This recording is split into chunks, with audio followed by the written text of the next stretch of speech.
welcome to this discussion on dynamics of globalization in Indian society. This discussion relates to our MA program in sociology, MSO 004, Sociology in India. Globalization as a term has widely been used by the student, academia, and all variety of the intelligentsia. It has been a process of understanding the society and its interconnectivity with the wider world. When you are sociologically using the term, you will have to have a specific connotation and specific understanding of the process of globalization as a socio-cultural and political reality. When we talk about globalization, we talk about a process of integration of the people across the globe with common social, economic, and political appetite. What is usually understood that is a process of commonness in the social areas, in the economic areas, in the political areas, also in the cultural areas. And by doing so, globalization talks about a process of transference, a process of transition, a process of transcendence, a process of disembeddedness, also a process of recontextualization of varieties of social, economic, and political realities of the society. Come to the process of transference, because when we are talking about a kind of a common economic appetite, we are talking about the transference of goods and services across the globe. What are those goods and services that can be transferred? All kind of consumers goods, the electronic goods, the consumer durables, even the consumer everyday consumer items. So kind of transference.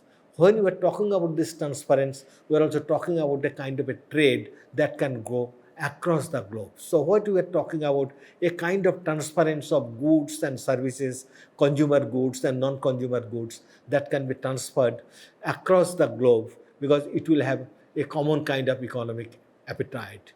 Take the example of McDonald's food, a kind of a burger, which is especially an American product. Now it is a kind of going from one part of the globe to another part of the globe.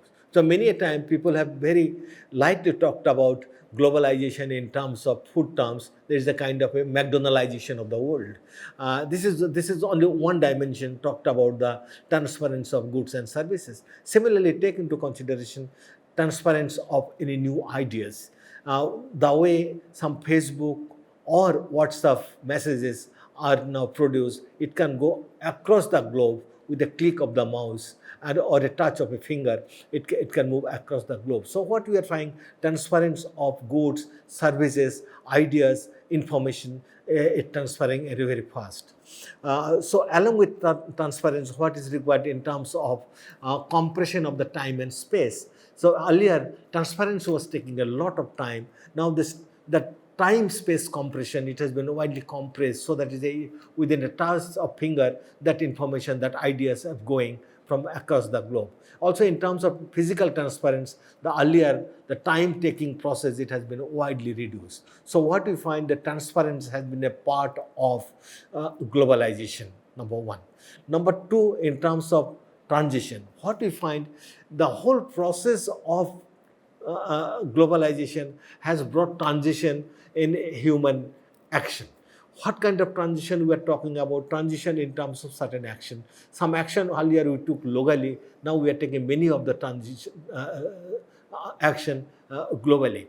Those transition is taking in terms of thought also. Earlier it is thought of only in terms of local ideas, now it is thought of in terms of global ideas. It's more concern of the environment, it's a global concern. Climate is a global concern. Animal right is a global concern. So what we find, a kind of a concern, that there's a transition in the concern, there is a transition in the thought, transition in the action. Transition earlier is a physical action. Now a lot of transition is taking place in the cyberspace. So what we find a cyber community, a different kind of a community formation without having the face-to-face interaction. We are having a cyber epistemic community in terms of connectivity through internet, etc. like this. So transition we find both in terms of technology from earlier the technology which is industrial technology. Now we find a different kind of a technology in this case. So what we find for a transparent to transition.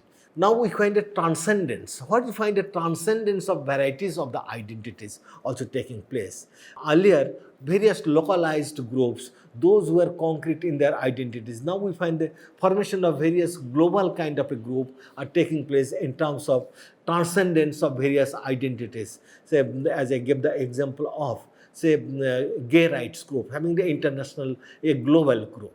Take into animal rights group, human rights group, environmental group. So so many local identities getting transcended over a period of time, and those transcendence also taking place in terms of action. So whatsoever we're talking about transference, transition, and transcendence, those are in terms of concrete, in terms of virtual, in terms of action, in terms of thoughts, in terms of philosophies. So what we are finding, a varieties of social processes of action, those are articulated globally and locally, people getting interconnected.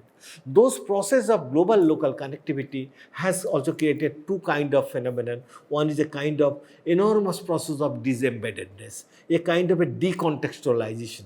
Earlier realities, those who are considered to be these realities in terms of localized social relation, we find that those localized social relation has not remained localized. Those have become widely globalized, widely cutting across the geographical boundaries of several nation states or within the region. Friendship is not having a particular boundary. Now friendship with the touch of the mouth, that is, people from one part of the globe can develop a friendship with the people of another part of the globe. In the process of developing those relationships, that earlier kind of a structured relationship, immediate requirement of visibility, immediate requirement of exchange of ideas in terms of proximity, those have been decontextualized. In the process of decontextualization, we find a recontextualization process. What is recontextualization? That is, earlier, those who are considered to be irrelevant, impossible, those are come to a realm of possibility. So in terms of, exchange of ideas, books and literature. Earlier it was quite difficult for a research scholar to undertake a research without going to the library. Somebody is to go to the library, look for a book or literature, then they will have an interaction with other kind of a scholar face to face. Now we find so many virtual resources, so many books, literature, journal, those were available across the globe. Need not go to a scholar's house or a teacher's house. People can sit in the room, interact online, and develop a new kind of contextualization. So what do we find? A new process of contextualization and recontextualization has started coming in. So what we find, the whole process of globalization has set in motion a new process of transference, transition, transcendence, embeddedness, and disembeddedness in the society. David Gordon widely talked about the recent globalization as an unprecedented world.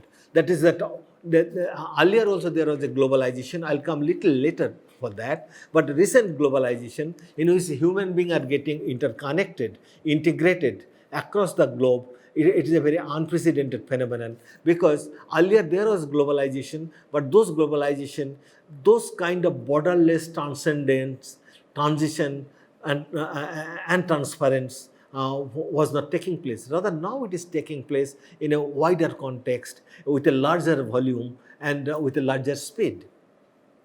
Those kind of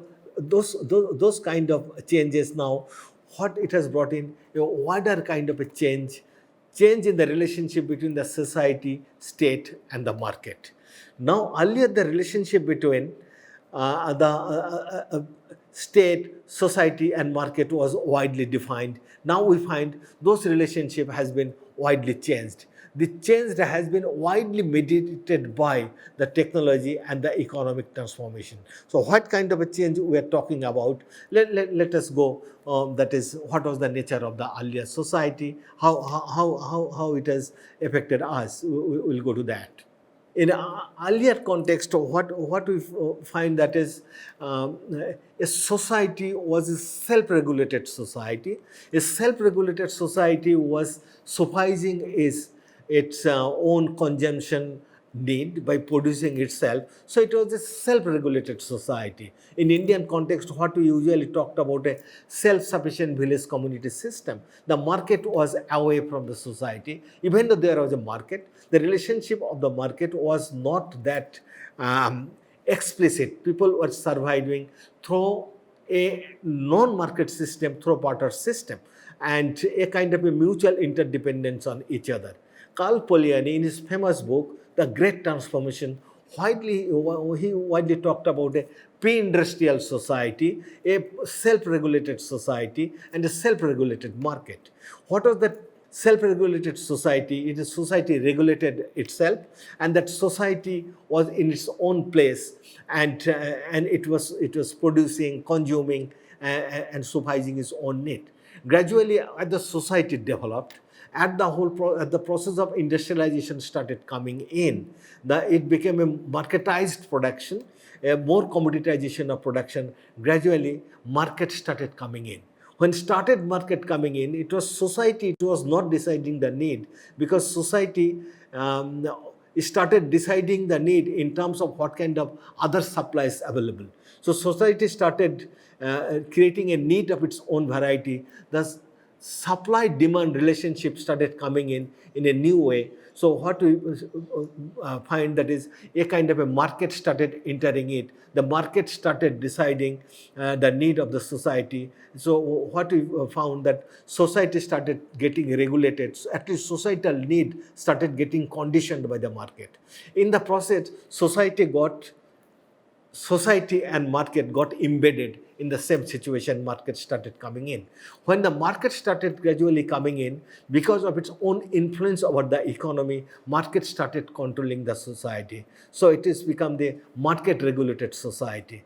And in that market regulated society, it was the market become quite more powerful. Market started expanding. With the expansion of the market, it started looking for new market and new product, and it started also gradually controlling the state. And gradually what happened, there emerged the whole process of a laissez-faire, a pre-market relationship. And within this relationship, the importance of the market started prevailing the importance over the state. Oh, you can look into the importance, the emergence of the East India Company, a kind of a market, a kind of a company started regulating the state, and gradually at a later phase, it got regulated by the state. So what we find, gradual has been emergence of the market. This emergence of the market in the state formation, within the society, in the whole transition, Carl Polanyi talks about the great transformation, because it is the market that was deciding. But that market determinism also brought great depression in the earth, because market determinism pushed the growth of capitalism. Gradually, it also pushed the growth of colonialism, and it started spreading, the capitalism and colonialism started spreading across the globe. That free market was unable to suffice the social need. The world economies faced the Great Depression in the late 1920s, and huge quantum of unemployment and social insecurity started coming in. America started giving a new deal. Within the new deal, there emerged the new welfare society. The welfare society started coming in. It is the state again should come to the center place, and state should decide the welfare activities, because it should take care of the employment, education, and health. And ultimately, a new kind of phenomenon of social security came. So what we find that in the gradual transition from a self-regulated society to a market-regulated society, gradually emerged a welfare society, what we find the second great transformation in human society. And that transition, that thing keep on continuing on this earth till perhaps late 1980s, because the welfare state started coming in. But within the welfare state, there emerged the two kind of development. One development is the capitalist world, that is the all NATO countries on the one hand, the Western Europe and America one side. Then we find the Warsaw country, that is the communist bloc, on the other. Another kind of a world we found in 19 starting from early 1940s, it continued till 1990s. So what we find that two great transformation already, Poliani talked about the great transformation, arrival of the market. Second transformation took place with the Great Depression and emergence of the welfare state. And third transformation, perhaps the victory of the Western capitalism and what Fukuyama talks about, the emergence of the new economic liberalism, is a new phenomenon of globalization that started from 1990s.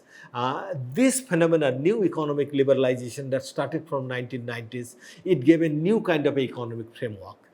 Because neoliberal economic globalization started with the triumph of market capitalism, and it started talking about another trade, a new kind of business and economic arrangement, with the business and economic arrangement that was decided by the World Bank, IMF, and the Washington Consensus, the major financial institution located in and around Washington. And they widely propagated a kind of a new economic world that is to be founded on privatization in the major economic investment. It's also talked about all those economies of the world, they should adopt the path of structural adjustment program.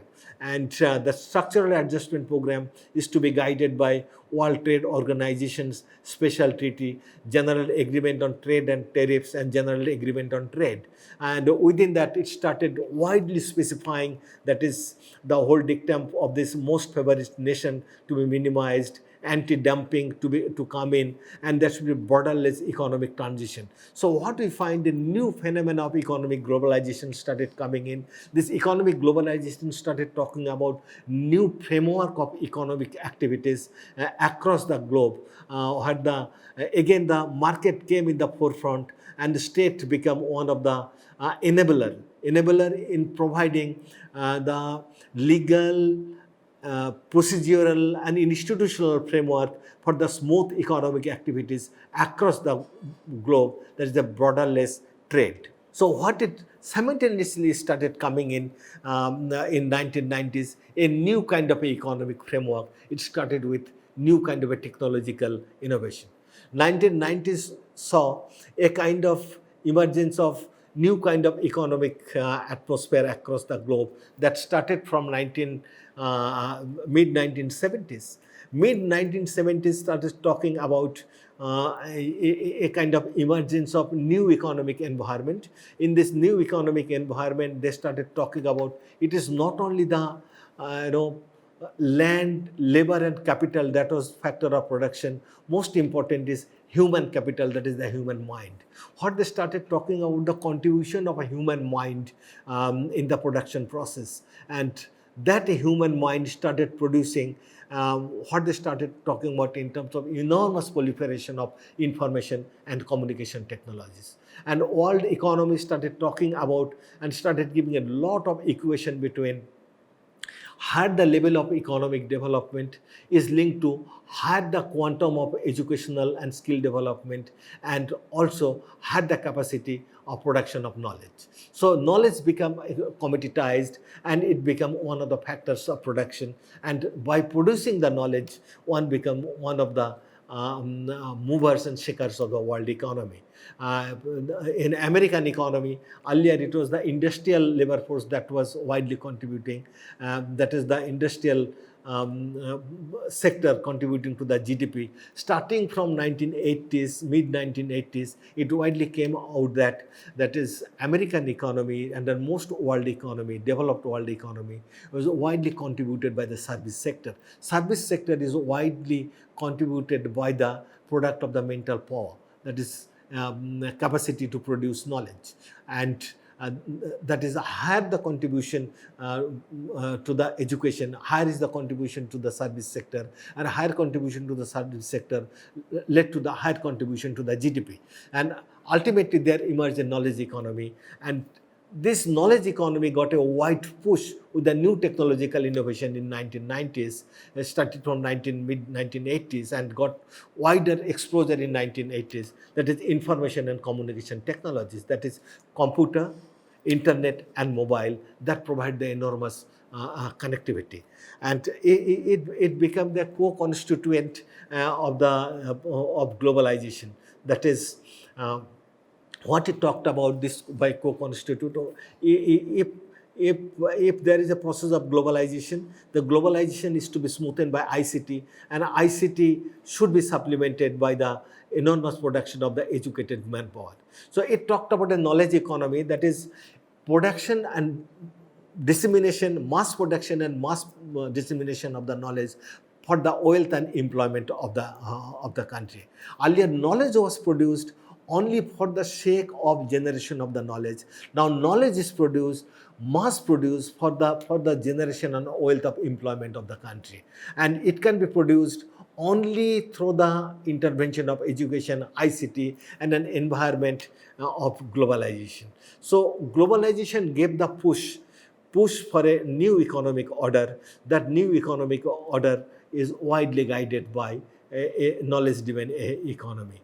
And this organization production also widely become a new site of production and dissemination of knowledge.